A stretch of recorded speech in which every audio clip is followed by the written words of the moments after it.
የመጀመሪያ ባል አባወራ ሆይ እንድትስተካከል እንፈልገው ነገር ቢኖረኝ ሸሪዓው ስተታርጎ የሚያየው ስትወለድ አንተን አሳድገው እዚህ ደረጃ ያደረሱ ሰዎች አሉ አሁን ወግ ማረጉ አድርሰው ባለ ትዳር አርገውሃል ያኔ አንተና እሷ አላህ መሐከላችሁ መወዳና ረህማ አድርጎላችኋል ላኪን ግን ያንተ በተሰቦች አንተንም ማጣት የለባቸው ባለቤትህም እንደዚሁ ከነሱ ጋራ መለያየት የለባትም እነሱ ጋር ያለውን ነገር ማስተካከል ነው የመጀመሪያ ስተቱ ምንድነው ከተባለ እንግዲህ ባዳና ባዳ እየተገናኙ ነው ገና ሊተዋወቁ ነውና ያማት ቀናተኛ የሊ ቤት ያፈርሳል እንዲሉ እነሱም ትንሽ የባህሪ ማነስም የቅናት መንፈስ ሊመጣ ይችላልና እሷም ደግሞ አይ ለምን እኔን ብቻ አይመለከትም ለምን በተሰብ ይላል ራሳችንን ለምን አናስተዳድግም ከበተሰብ ላይ ተብለው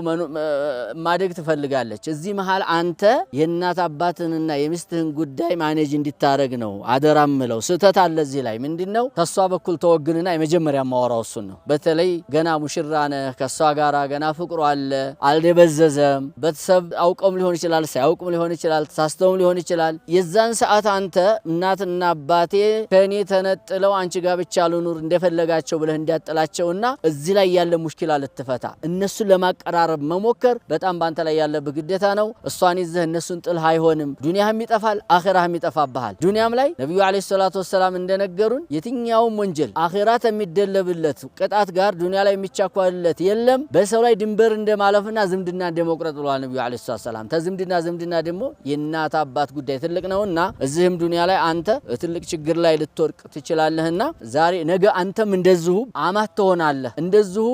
የልጅ አባቱ ነህ ድረህ ያንተ ምራትም እንደዚህ ልታረግ ትችላለችና ከሷ ብቻ ወግነህ እናት አባትን እንዳትጥል እና ሚስትህን እያሳመንክ እነሱንም እያሳመንክ ለማቀራረብ ሞክር